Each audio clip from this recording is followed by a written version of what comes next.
All right. Welcome back to the Start the Rebuild podcast, otherwise known as the STR podcast. I'm your co-host, Tim Fournier, back with co-host Ian Mills. Yeah, we are back after a hiatus. We had a bit of a break. We had life get in the way a little bit there. Yeah. But it is episode 42, I Mhm. believe. The most famous number in sports, Jackie Robinson, 42. Yep. Uh, I'm sure there's some others, but I think that is by far. Yeah, definitely the most famous one as a Ravens fan. Pat Ricard is 42. Mhm. And then for some reason, a 42 that always sticks in my head is Elton Brand. Elton For some Brand, reason, it Chicago just Bulls sticks in my legend. head. Yeah. And then after further Sneaky research, good career. Sneaky good career off of Elton Brand. And then he was the yep. GM of the Sixers for a while. He might Yeah, still. something like that. I don't think he is anymore. Maybe he was the Suns GM. He kind of bounced all over the place, I I feel feel like like. he was a GM of some team like recently, like the Hawks or something. I Uh, don't know. Landry Fields was just fired as the Hawks GM. Ah, He didn't have a sneaky good career in the NBA, but maybe he'll have a but sneaky he good. existed during Jeremy Lin. He did. He was like Jeremy Lin's roommate. Now that should be That's a big part of NBA history. you gotta, if you're a friend and your buddies trying to make it to the NBA, let him sleep on your I'll sleep couch. on That's your couch, rule of thumb. and Rule then of you might thumb. get interviewed by like Netflix. Yeah, or become the Hawks GM and Or draft Zachary Sachet. Rosachet. Yeah, Win the lottery. But yeah, yeah, we've been gone for a month or so. yeah. This is another rebuild. We're starting the rebuild now. Season three. This is what life's about. This is the rebuild three, Yeah. which is like How do you feel about the rebuild heading into season three? Like we're basically, if you think about it, season one, we tore the whole thing down. We decided, okay, listen, we got to fix this. Season two, we started to build pieces. We planted roots. We got Mhm. one episode that had like 200 views for some reason. And now we're heading into season three. It's preseason. We're about to head in game one. Mhm. I think we are. I think we were an unserious franchise for a long time. Mm-hmm. And I think now we've gotten some adults in the building. Mm-hmm. But we still understand that, we're building for the future. Are we contending right now? If we're being honest with ourselves, probably not. But the only way to contend at all, at any point, is to be honest with yourself and where you're at. We are trying to build a championship contender. We are not just trying to sell tickets. Yeah. And if that's the goal, then this is a long-term thing. I mean, you look at the Chicago Bulls. Listen, We're not do trying to be a play-in team forever. they want to be the ninth seed forever? Do they want to? I think they tried to tank this year, actually, is the funny thing. Is that they traded away a lot of good players and they still ended up being the nine seed. Yeah. So then our team, the Kings, just accepted all of their players that The West Coast Bulls. They are the West Coast Bulls, dude. unfortunately. Well, we could talk a long time about that, but we don't Yeah. need to get into But that. you're right. It's yeah, I think you're right. It's sort of like, okay, we gotta, we can't we've decided we can't just be, we can't be content with doing the same thing and getting the same results. Right. Which I think is a trap that, like, we're sure trust the process, but if the process isn't providing results, you got to fix something, Right. change something. I agree. So this is where we're at. I guess we didn't even kind of share this. We were talking before about like where we want to take, what we want to do with this podcast. And like the general format, which we've been kind of playing around, we've been bouncing between this like weird like life advice slash just like trying to figure out life and like sports podcast. And then sometimes we're just, having NFL predictions for the year. And sometimes we're talking about like relationship advice. And that's fine because that's just like what we end up talking about. Yeah. But we want to be a little bit more defined, I guess. And for anyone that listens to like a Ryan Russillo podcast, he'll talk about the NBA mostly, very in depth. And then he'll have a segment at the end where he does life advice with his buddies, whatever. And we kind of want to be like the flip version of that, where we talk about life advice, which is essentially not really advice, but us being young dudes just kind of talking about life and trying to figure it out, and then having like major sports undertones because we're kind of nerds in that respect, and that's just always going to happen. Yeah, and then of course we will always at the end, like if something big happens in sports, we're not going to pretend like it didn't happen. Like we're still going to talk about it. There's we still do enjoy sports, and yeah, it's going to be a major part of the podcast, but it's going to be more of a it's going to take a back seat, so we can sort of flush out the idea we initially had for this, and then we'll of course we'll always have our goals for the week, Mhm. goals for the month, long-term goals, short-term goals, whatever it may be, to end the pod. Definitely. All right, so I guess where we can start is kind of what we've been up to since I guess the last episode. Off the top of your head, do you know when that last episode was? I'm gonna just safely say it was at least a month ago.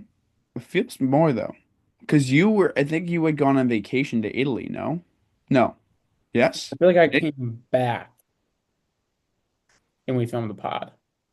Is that crazy to That think? might that might be right. Um, I can find this out very Well, quickly, which I is know for great. me, while you're doing that, I know for me, I've started a second job, which is part of the reason why I've been so busy. And I So know it was you've one been month ago. Yeah. 1 month ago. Okay, so yeah, actually, I think I was working. I started a second job before the last pod, but last month and a half, 2 months, started a second job, and it's been very tiring, very exhausted. However, Just the fact that you now have extra, like an extra workload, or like the actual workload. physical new job is very tiring. Well, both a little bit. It is physically tiring, but it's also like, yeah, you're waking up at 7 a.m. and then you're not going to bed until, 12:30 at night. That's kind of tough, like that can be really tough, especially when you're working for that entire stretch. It's not like I have like an hour and a half off in between, but in that hour and a half, I'm showering and then eating. Um, so that was like physically exhausting, mentally exhausting, and I was struggling with that balance for a while. And then about 2, 3 weeks ago, I really found my groove. I kind of figured it out. I figured out how I want to go about it. It was still stressful, but it was a way for me to like I was prioritizing my health while still working, right? Like it was like, I think the big thing was on my days off, it felt like I wasn't resting at all because I was I would try to do too much. Like I would try to pack in a day, I would try to go out with people and drink or whatever. I would travel and all this stuff.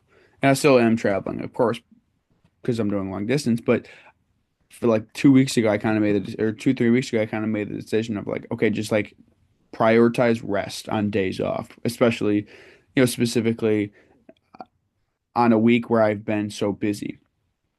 And so I made that change and it kind of like went great. And it was one of those things where like the next 2, 3 weeks, I was like, felt really good. Felt a lot better than I have. A lot of the things I was stressing about kind of it didn't feel nearly as important. It was sort of like, uh, it was sort of like in the NBA is a long season, right? Like you have a rocky start, like the Nuggets here, rocky start, and then they go insane in the middle of the season, like they have a crazy winning streak, and it's like, oh, okay, like they found their groove.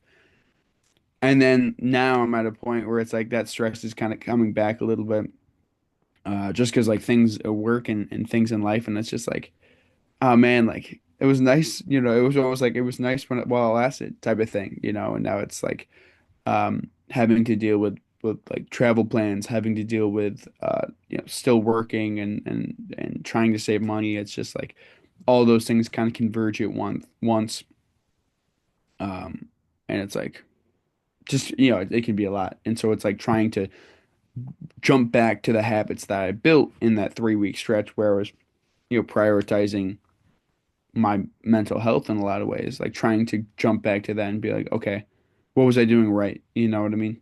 hmm it's really funny you say that because, like, full transparency for anyone listening, we haven't even really talked much over the last few weeks. Yeah. Like, very, like, not much at all.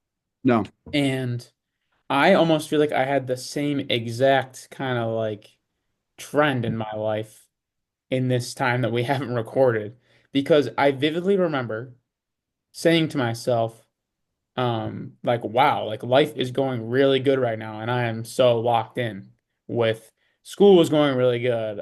My training was going really good. I was eating really well. I was having a lot of fun with my friends. I was talking to a girl, like we were like hanging out and stuff, and things are going really well. And then things ended with the girl. It was only like a few week thing, like whatever. Mm. No hard feelings, just didn't work out. And then there was that. I like got sick and I felt like exhausted and like I had like body aches and stuff. And then I wasn't working out and I was eating like crap. And like I like vividly remember saying to myself, like, wow, like things are going really well right now. Like I should appreciate everything that is going, like there's nothing that I would even change in my life right now. And then it all kind of just like kind of went a little bit more down. Um, and then to your rest point, for Easter, I went down and visited my parents in Florida, and that was like a really good reset for me, I think, because since I've gotten back from that, like to your point about having those full on, like when I have a day off, like to fully rest, I feel like I really reset, and since then I've been back on track with everything and getting really back into running a lot more and I feel like I've kind of righted the ship. Yeah. So, That's, yeah. yeah, I mean, it's for me, and that's good. I mean, I think that's sort of what I need right now is to sort of have like that ability right now to right the ship. Like, again, I was kind of cruising along, things were going well, and then Hmm. I was working out. I was seeing my girlfriend. Things were really good. Things still are good on that front. I'm not trying to pretend like they're not. But it was certainly a high because she came and visited last weekend here in Rochester, and that was great. But yeah, things were going well at work. Things are still going well at work. But what happened was like last Thursday, I had to go to Syracuse for work, and I was didn't get home till like 2 a.m. and then I came home and I was starving, so I decided to eat, which is one of those things that I typically wouldn't do is eating right before bed, but it was like I haven't eaten all day and I was in the road all day and whatever. So I ate and then I had to wake up at like 7 a.m. to go to my other job. And then I was just exhausted. Like it was just like there was no like that Friday night. And I had plans to do something that Friday night, which I still did. But it was like that Friday, I woke up on Saturday and I was like, what did I do yesterday? And I was like, well, I did work yesterday, I guess. I was like, technically I did work yesterday. And then like I took a nap and it was like it didn't feel like rest. It felt like more just like a daze. I felt like I was just like it was a blur because I was so tired the entire time. And I was like forcing myself to do too much. And then on Saturday, I traveled and I went to Buffalo and for a Shane Gillis show that I had previously paid for. And so I was like, I'm not gonna not go to that. Yeah. And so then I was like so tired the entire time. And then yesterday happens, Sunday happens, and Sunday goes well at work. I have to work and it goes fine. And then but stressed about certain things at work. And then I said to myself, it's like, listen, I only have to work one job on Monday. I'll let myself relax on Sunday night. Like when I get home from work, I'll chill, I'll watch TV, I'll just like rest, like I'll chill. And then I had to be up early this morning for something else, not necessarily for this. And I'm still like stressing about other stuff I have to do before work. And it's like all this stuff where I'm like, I wish I was like constantly trying to find that spot where I can kind of right the ship and chill. But it's like it's almost like my past self has set myself up for failure now, if that makes sense. So how do you change that? I think right now I got to just like go full in and like all the things I've been putting off, like it's like ripping off the Band-Aid. It's just like just got to Hmm. do it right now. Yeah, And then tread water until I have a chance to just like sleep, if that makes sense. I might take a nap after this. I'm not sure. Probably not. But like I think it also doesn't help that I'm feeling sick right now. And I think that's because of allergies more than anything. But it's like that's driving me crazy too. sure. Have But you, yeah, I don't mean to cut you off, but have you, because I think before, just thinking about this, we used to talk about how you were kind of trying to navigate feeling just like what the nature of your job, having an opposite schedule of a lot of people, like friends and stuff, where Yeah. you'd be working more at night and on your days off would be different than everyone else's. Do you feel like now I mean, now you're working even more, so it's like you essentially don't even have any time off. So I guess that's kind of on the back burner, trying to figure that out. Yeah, I mean, I do like I randomly try to find time, it's tough because like I'll have some weekends where I visit my girlfriend or she'll visit here. I have some weekends, like I said, I was in Buffalo. I went to Pittsburgh not too long ago. Um, excuse me. I went to Pittsburgh about a month ago. And it's like I look at those trips, I'm like, yeah, that was fun, but it's like, yeah, I really wish I could just chill. And I'm in this dilemma, and I'm sure you are as well, as like people in their young or almost mid 20s at this point, where you're trying to prioritize your life, your career, your Mhm. health, and money, certainly, while also trying to understand, like you're trying to make memories, like you're still trying to do stuff. Yeah. You're still trying to take trips. Like when I went to Pittsburgh, it was like, yeah, you know what? Like that's an incredible ballpark. Like I want to go there. Shane Gillis, it was like, okay, listen, it's a comedian who right now is like the biggest comedian on earth. It's like, Hmm. yeah, I see that. And then I look at it and afterwards I'm like, I'm glad I went, but now I'm like paying the price now, if that makes sense. Hmm. Yeah. That's a tough thing to balance in your 20s. Yeah. Like there's just so much going on in what you're trying to get out of life at the same time. Yeah. It's tough, definitely. How has old life been treating you? I know you mentioned kind of the similar trajectory, so to speak, but Yeah, it's been good. This is my last week of school for the semester. I have an exam later tonight, and then I have a paper due this week. Um, One kind of crazy thing about this paper. So the whole class is, I think I might have mentioned this before, project based, where you work on one project Mhm. the entire time. And so we had a presentation, which I already did, and then there's a 15 to 20 page paper that I have to write. Um, Okay. but one crazy thing about it, and I think this is becoming a little bit more accepted, is AI is encouraged to write it. Really? Yeah, which Interesting. I think spurs an interesting topic in itself in terms of like, should that be allowed? And I mean, obviously I'm in a position where it like helps me like Yeah. time wise and effort wise. But it's also like in terms of writing an essay like that, you still have to like go out of your way to like understand it all and like find all the sources and everything. But the Yeah. actual sitting down and typing aspect of it, it obviously just saves like a ton of time and probably writes it better than I would have if you like actually put in the effort to like make sure it's conveying what you want it to say. And it's like, Yes. it's better. Like, is that wrong? Is that bad? Well, as someone who enjoys writing and who, I have to write a lot for work. We have to use AI for like formatting purposes. Mm, And I'm not in love with it. Like, I don't think it's perfect by any means, but I get it a little bit. Like, I understand, why they want us to do that. And so for me, it's like, look at Grammarly. mhm. Most people use Grammarly. A lot of people use Grammarly. Like, that's Yeah. technically it.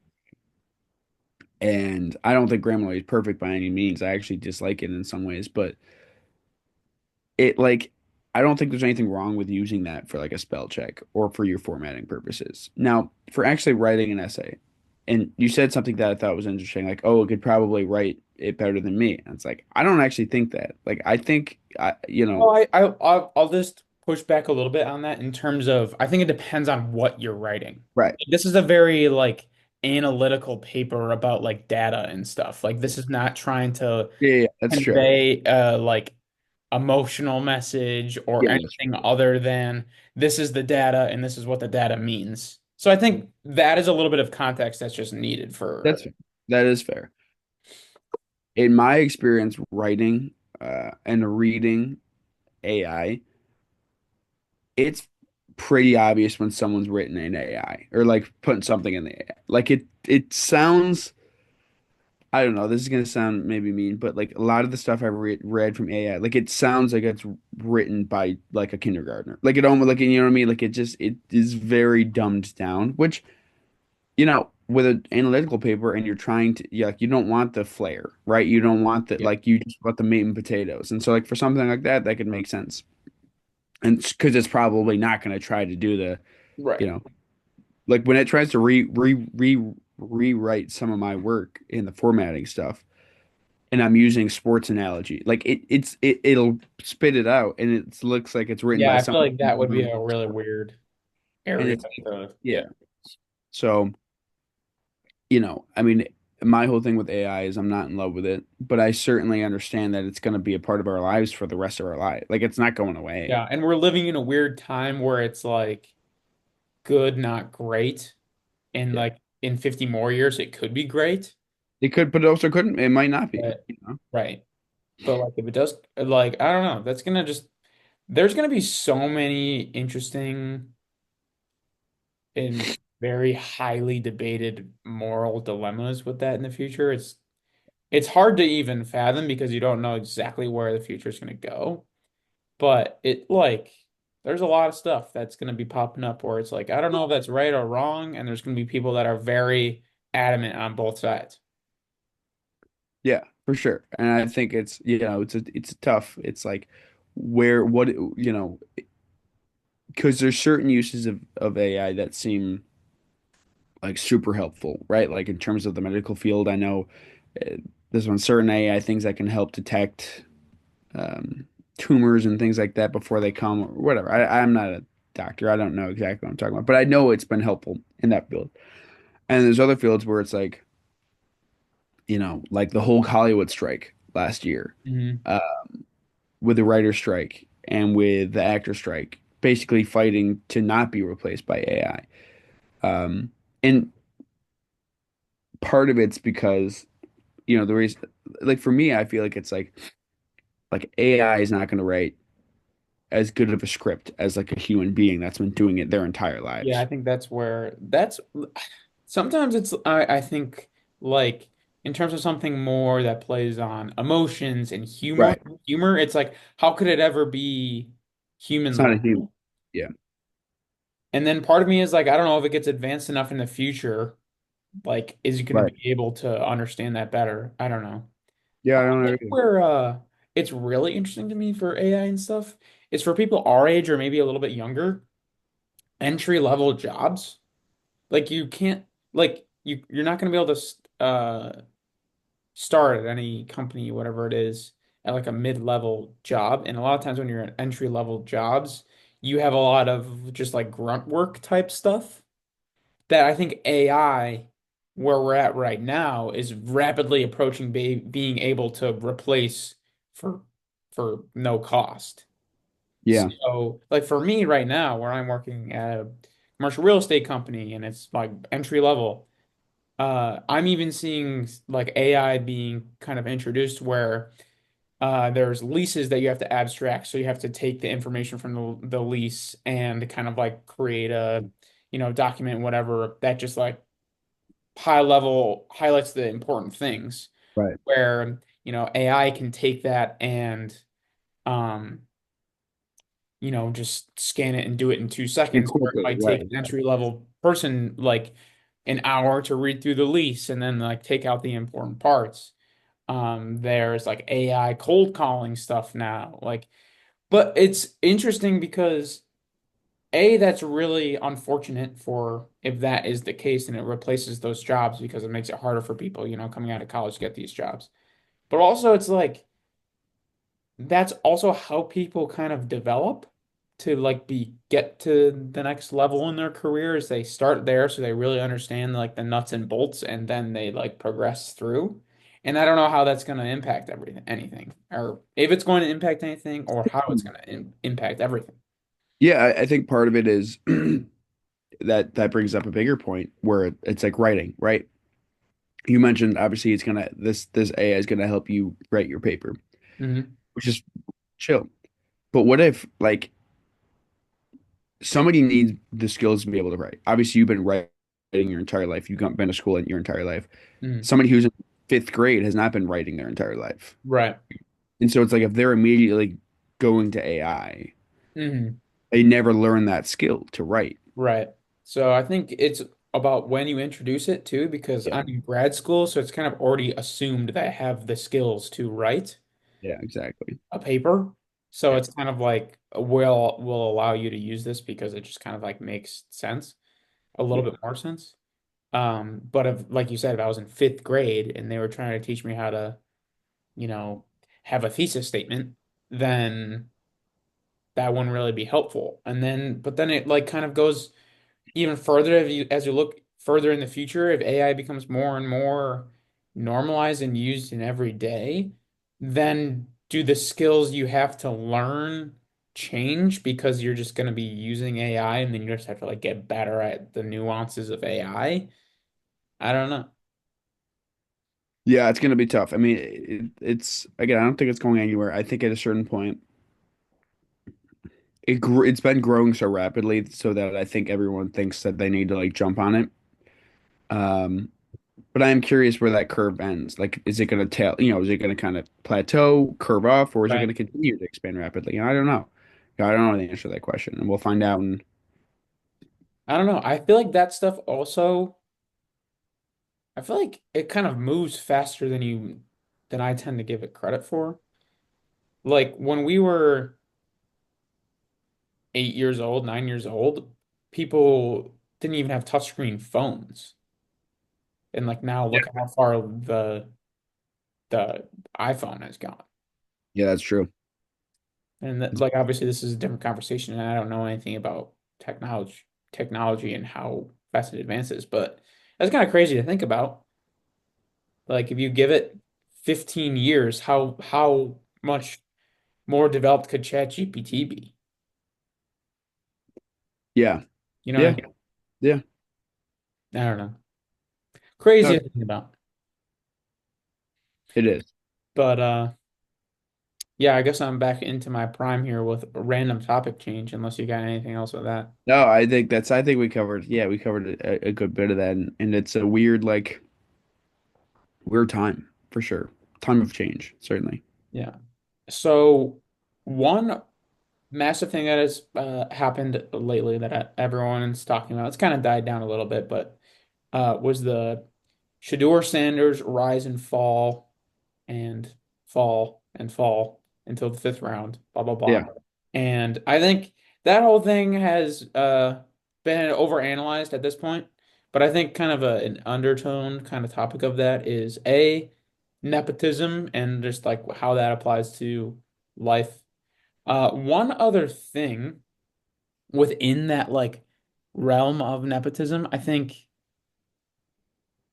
one thing that's been interesting to me is like comparing him and someone like Bronny, Yeah. where it feels like Bronny gets unnecessary hate because Bronny isn't like arrogant, Right.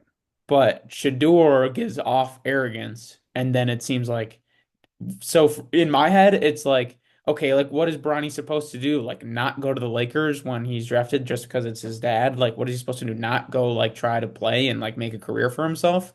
And then for Shador, it's like, okay, he's obviously been given a lot of opportunities and more buzz because of his dad.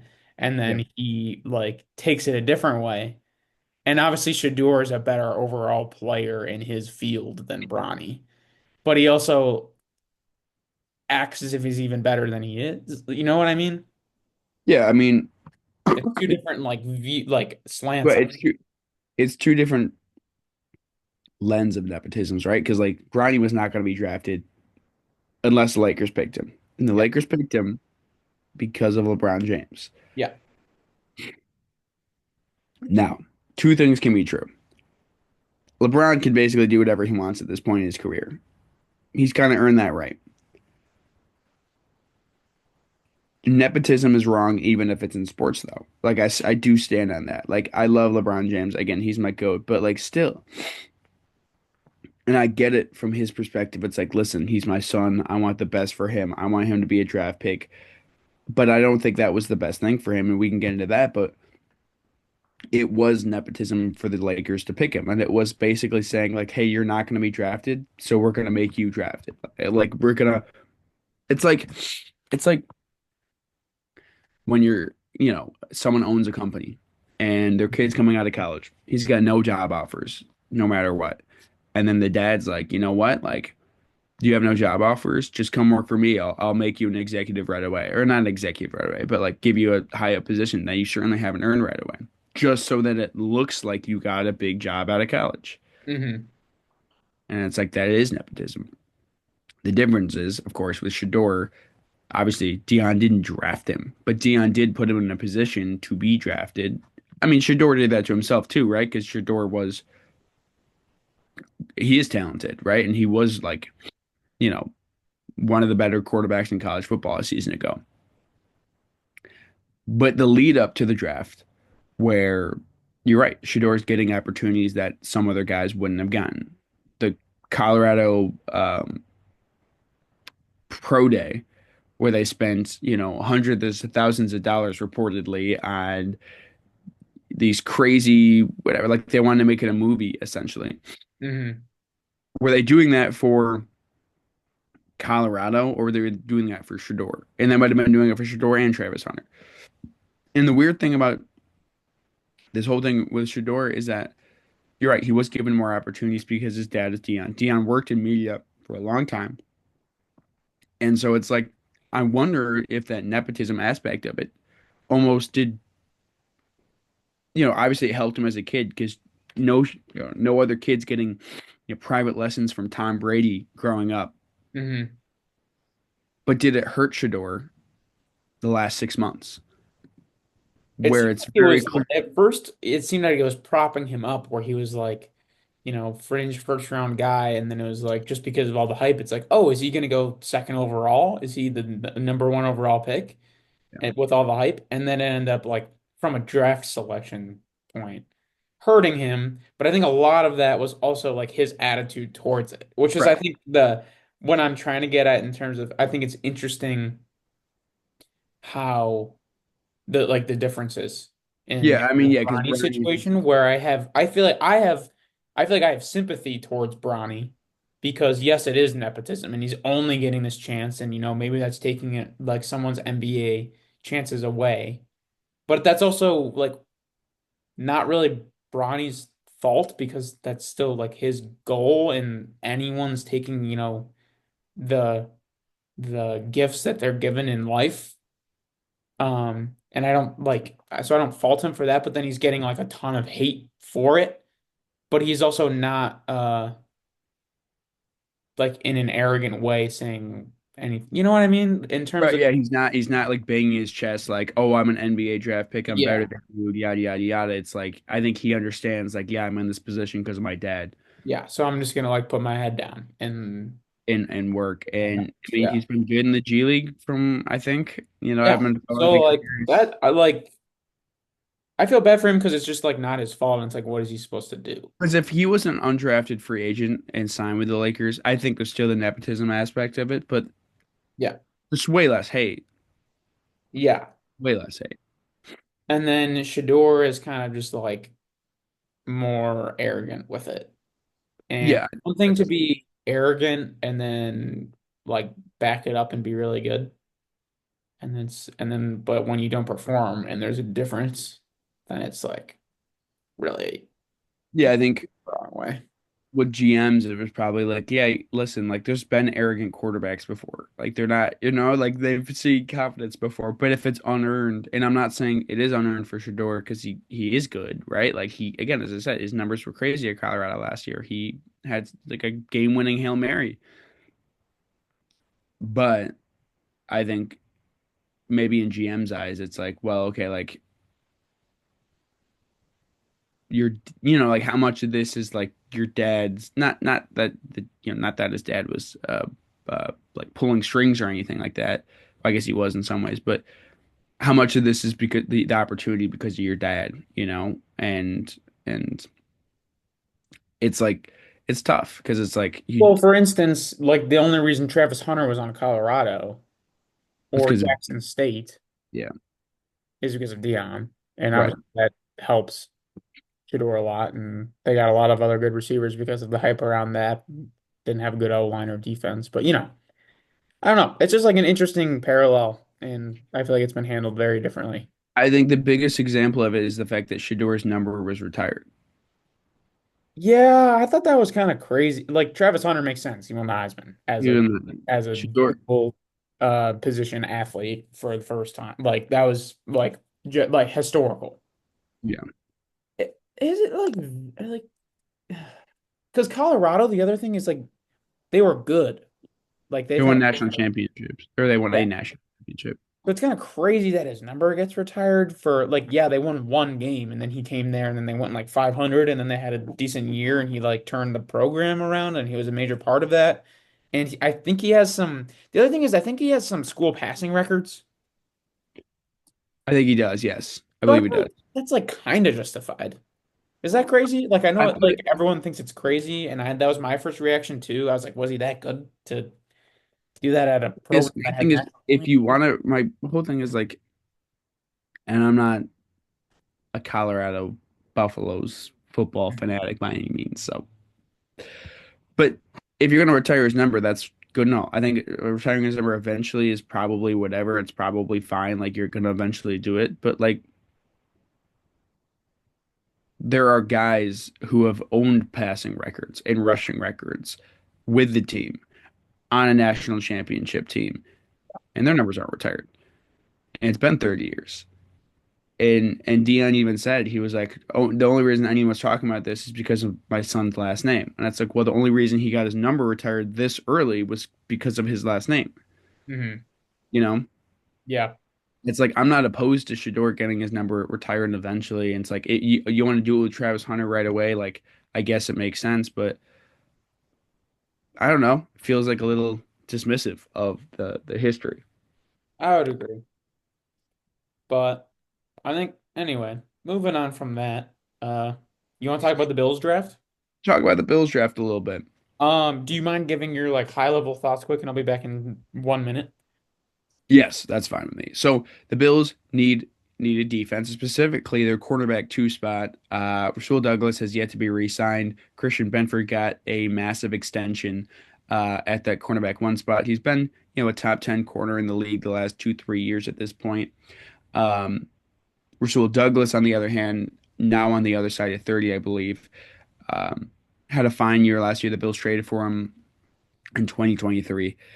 And I think it was not abundantly clear, but it was certainly maybe in a way to time to make an upgrade. They wanted to make an upgrade. I think a lot of that became clear when uh, Kyer Elam came into the game against the Chiefs and basically was torched.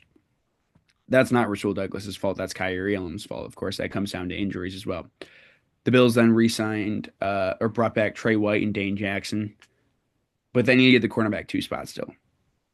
And Maxwell Harrison, in theory, right now he's going to fit that spot. But if you look back at 2, 3 years ago, the Bills drafted Kyer Elam in the first round and Christian Benford in the sixth round. And Christian Benford started over Kyer Elam week one. I'm not saying that's going to happen again by any means, but they did draft three cornerbacks in this draft. Like I think with the Bills, they know they need another like Christian Benford. They hate with Christian Benford, and they know that they need another guy like Christian Benford, maybe not as good, on the other side of him. Um, and as I was saying, as you were gone there for a second, Tim, Rasul Douglas did a very good job. He was very serviceable in his first like 8 games as a Bill. He had like 5 picks. It was insane. Last year he was sort of kind of took a step back, and again he's getting on the up, the wrong side of 30 at this point. So with the Bills, I mean, they needed defense. They needed another defensive tackle, something that they've kind of struggled to draft, right? Ed Oliver, I guess, you would say obviously he's been a hit. They re-signed him um, last year. And so second round they go TJ Sanders. Again, you need a D tackle. They go Landon Jackson, kind of replace Von Miller, so to speak. The thing with the Bills is that they've struggled to stop Pat Mahomes in more than one way, right? In the regular season, they have stopped him because they're getting, they're able to rush the passer with him. They're able to, like he struggled to pass in the regular season against the Bills this year. And then you go into the playoffs and it just is easy. It just looks easy. And it's just like, so I get the aspect of loading up on defense, which is what the Bills did. They had 9 picks, 6 of them were on defense. The first 5 ones were on defense, and then um, a blocking tight end in Jackson Hawes. They add like a backup left tackle out of UConn, and then with the last pick of the draft, they pick a receiver. And there were Bills fans that were upset about that and made headlines. Yeah, Because that's what I wanted to talk about. yeah, The because the Brandon Beane Brandon was Beane interview. Brandon Beane What's your was take on? so for context, Yeah. uh, Brandon Beane was on a radio show, the Jeremy and Joe show on WGR 550. They were doing a segment basically about the draft, and apparently before he came on, they were saying, "Hey, I wish Brandon Beane had picked a receiver. It would have been really nice if they had picked a receiver earlier in the draft." And they didn't draft one until the 7th round. Brandon Beane comes on and then says, "Hey guys, like everyone's bitching." He literally used the word, he's like bitching about the receivers, bitching about this, yada yada yada. Basically saying like, you guys thought I should have picked Josh Rosen, and not Josh Allen. So I don't really care what you guys think, yada yada. Basically complaining that like Bills fans should not be complaining that they didn't pick a wide receiver. And then they signed Elijah Moore like the next day. My take on this is they pick a receiver with their first pick last year in Keon Coleman. Hmm. They signed Josh Palmer, they re-signed Khalil Shakir, they signed Elijah Moore just now. Like they are still lacking that, so to speak, number one wide receiver, right? Like even last year, they didn't have it. They lost Amari Cooper and Matt Collins, but neither of those guys were that bona fide number one. I think at times we thought maybe Amari Cooper would be, and in some games he was. Like in the Rams game, he went off. But he made a good point where it's like, listen, they scored 30 plus points in 8 plus games last year. Yeah. Like they averaged 30 points per game last year. Josh Allen was the MVP last year. Like as as much as you want a receiver, it's not a position of need. I mean, it is a position of need. Like you do need depth at it. But cornerback too. They did not have a cornerback too. Like they did not have a second cornerback. Cornerback. Trey White was their second cornerback going into the draft. We saw him. He was not like he's had two, he's an ACL and Achilles injury. Like they were not going to go into the season him at cornerback too. And yes, of course, like they pick 3 cornerbacks because they know that they need depth, not just depth at it. They need starters at that position. Hmm. At wide receiver, if you're picking a receiver, you're picking it for depth and depth only because you're not going to start a guy over Keon Coleman right now. You're not going to start a guy over Khalil Shakir. Or And Josh at Palmer. this rate, let's say Josh Palmer is going to be the guy opposite Keon Coleman. Yeah. And you gave Josh Palmer significant money. It's like I get the idea of wanting to pick a receiver because, you know, like they're always going to be important. And we don't know what Keon Coleman is. Like he was up and down his first season. We don't even really know what Josh Palmer is. He's never had more than like 600 yards in a season. Hmm. Like I get that aspect of it. But it's like we know what Trey White is. We know what Dane Jackson is. They're not at this point in their career a starting cornerback. Hmm. So you need to fill that need more than anything. And you also need to be able to find a guy that's going to be able to rush the passer, um, which is something they've struggled to do in the playoffs the last couple of years, and is a big reason why Pat Mahomes has consistently beaten them. Hmm. And you Yeah. lose Von Miller, and you re-sign Greg Rousseau, and you kind of at this point are hoping he's going to continue to take leaps, take jumps, but there's no guarantee that'll happen. So you go Landon Jackson in the 3rd round, and it's like I don't know. I didn't mind the draft at all. I felt like they needed to load up on defense, which is exactly what they did. And it's like, I don't know. Of course, receivers going to always be a thing, but you also have Dalton Kincaid and Dawson Knox. You're giving these guys a bunch of money. You spent a lot of draft capital on them. Like,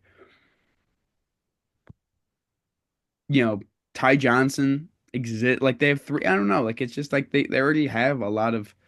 Yeah. My whole take on like the interview thing with Brandon Bean was, first of all, to get that butt hurt as a GM. I feel like when you become a GM, and I'm sure he probably regrets it a little bit and like understands this. I feel like when you take the job to be a GM, you have to fully understand that people that know way less than you about football, it is their job to comment on everything you do about your job. And that's just part of what you sign up for when you become a GM, is that everyone's going to be commenting on what you do for your job. And essentially, all of them know considerably less about the subject than you. Yeah. And you have to kind of just deal with that. That's just what you sign up for when you have a dream of being the GM. So to like be butthurt and be like, you guys are bitching about what I'm doing, like you're just automatically gonna look bad to them, even if you're 1,000% right. Yeah. It's also a little bit of like kind of it looks weird when you're like, we don't need a receiver, like you're an idiot. And then you sign a receiver the next day. It's like, okay, well, clearly you thought you needed another receiver in the room, but you also probably couldn't talk about it yet. Like, we're not, you couldn't say like on the thing, on the radio thing, like, we're not going to draft one, but we like are pretty much already going to sign Elijah Moore because like he still had to like come in or whatever. So he was probably like annoyed that like about that, but it also just looks weird when you're like, we don't need a receiver. Like, we have the number one offense in the league last year. And then you just sign a receiver the next day, clearly showing that you want to add to the room. Um, Yeah. I mean, I think it's tough because you're right. Like it is like obviously you don't want to lose your cool. If you listen to the interview, it didn't sound like he was really losing his cool that much. Like I mean, like I know he's like you can't you're cussing on as far radio. as GMs go, I would say it did. When's As the far last as time you heard a GMs, GM be like, you guys are bitching at me? Like, every GM has the yes, most, that's like, fair. PG Okay. speak ever. But having heard like listen to Brandon Bean, like not that Brandon Bean's ever said the word bitching on air before. Maybe he has before this. I don't think he has though. That's But the worst word ever, but it just seemed like very out of he's where like very candid. Like listening to him speak though, in general, he is very candid. And of course, you're right. He did get a little more heated than he has in the past. But he's very honest. Like he will tell us what he's he thinking about also certain things. really has a point where he's like, okay, yeah, you guys have been asking for a receiver and you wanted one last year too, and then we had the number one offense and Josh won MVP. Like, what else do you want? Yeah. Yeah. So It, he it, also has it, a point. Like, I don't disagree with him necessarily. well, it's basically it comes to a point where like, listen, if you're the Bills, a Bills fan, like the only thing you should be complaining about is the fact that they keep losing to the Chiefs. Like that's you know what I mean. Like that's it. Like that's all you should be complaining about. And I think Brandon Beane gets that. And I think in Brandon Beane's mind, he's like, yeah, the only thing I'm upset about is the fact that we keep losing to the Chiefs. How do we stop doing that? Well, we have to stop Pat Mahomes. You know, we have to stop Patrick Mahomes. And the way you do that is to stack up on defense. Hopefully, you find some studs. And so it's like if you're a Bills fan, right now it just looks like people are like with the receiver thing. Again, I thought it would, if I thought it would have been a good idea if they picked a receiver. They ended up picking a wide receiver, but it was so late that he might not even make the team. It wouldn't have been a bad idea to pick a wide receiver in the fourth round or fifth round instead of like I picking one in the first round would have made over a cornerback would have made no sense. Hmm. Yeah. But my point is, it feels like Bills fans are just looking for something to complain about, with the receiver And thing, like every casual fan like right? wants Which every a receiver to catch a bunch of touchdowns and exactly. After the draft, everyone's going to say, "Oh, we didn't get this guy. Oh my goodness, the Chiefs are going to make us pay because they picked this guy and we didn't." And it's like Mhm. everyone had an opportunity. You guys pick 31st and 32nd every year. Of course, somebody's going to like. Everyone had an opportunity to pick that guy, you know. And so Yep. that drives me crazy. Like the Cam Coleman Xavier Worthy trade last year. It's like, oh, of course they did it with the Chiefs. Oh, why did they do it with the Chiefs? Shut up, dude. They overpaid. Like you know what I mean? Like yeah, of course. Like you think Brandon Beane is gonna not take a trade where he moves back two spots in the first round, so he can move up 60 from the third to the second. Of Right. course, he's gonna make that trade. And like I don't know, it's just like why would he do it with the Chiefs? Who cares? Like it's just the optics of it Like he are would if he preferred Keon Coleman, he wasn't gonna draft Xavier Worthy over him just because. just because oh the Chiefs would have done this. Like you got to do what you got to do. Like you have to stay committed to your draft board. And you like I don't know. Like I get both sides of it. Like Like if he didn't take it, I don't remember the order, but like the team behind him probably would have just done the same exact trade. So if anything, it's like the Chiefs the were kind of Panthers doing were that. You might somehow as well benefit. yeah the Panthers were somehow involved in this. I can't remember why. Maybe they was Panthers so traded back up into the first to take Leggett, but I think maybe Pearsall went in between that as well to the Niners. yeah I don't remember the entire thing. I don't But know, but like that's kind yeah of besides the point. I it just was thought it was. I think he could have conveyed the same exact message and not looked like bad in the process. Like he could have just been like, yeah "Yeah, we just liked our draft board the way it was, and guys, honestly, last year we had the number one offense and Josh won MVP, so it's an important position, and we're gonna evaluate our board, but we also feel like we're really set on offense, and we didn't see value overweight, like outvalue that now." And like we have potential to keep adding to the room throughout the year if we feel it's needed. yeah I Like mean they trade given like the general like GM stuff. And I get it. I don't know. I like don't mind so which would much. have conveyed the same message like, bro, like how much do you want? Or he could have been like more like jokingly about it, but he just like I I think don't he know. But I probably also understand why he'd be frustrated. I think he So probably I go went back. in there.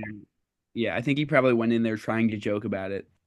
Because it kind of like the first couple seconds sort of like, oh, let's bounce back to this. And then as he's talking about it, he gets more and more heated about it a little bit. I think he like probably tried to like start off joking and then like As he was subconsciously saying it was out loud. like, yeah, I'm like actually getting like really sick of this. And then he's like, fuck it. Like I'm gonna whatever. But anyway, I think that's enough of that unless you got anything else. No, I'm good with that. All right. So goals for the week. You got one ready or you want me to just go first? I'll let you go first. I'll let you go first. All right, my goals for the week. So one of the things I've been doing lately is going to more run club stuff because I want to just keep meeting more people that are interested in the same things as me. Nice. Um, and like I have a really great friend group here, and I love all of them, but not all of them are as like into that specific interest that I have. So it's nice to meet more people that are as into it as that. And but the problem is I sometimes feel really awkward going to these things. I do feel really awkward going to these things alone because like I'm going there to meet people that are interested in these things. But that in itself means that I don't really have anyone to go with. Right. Um, and I have one friend that I've been just hanging out with more that has went with me last week, but he's gone this week. And there's two things I want to go to. And so I guess my goal is to just kind of suck it up and just go by myself and like get over that initial awkwardness because then I can start going regularly and then meet all these people and then see them on a regular basis. And that's how you like make friends. Yeah. That's good. That's a great goal. That's my goal. I feel like you've been very into branching out and trying to meet new people since you've gone to Charlotte, which is a very good. Well, at first it was out of necessity. Yeah. I Because just it's just think I you don't do. know anyone.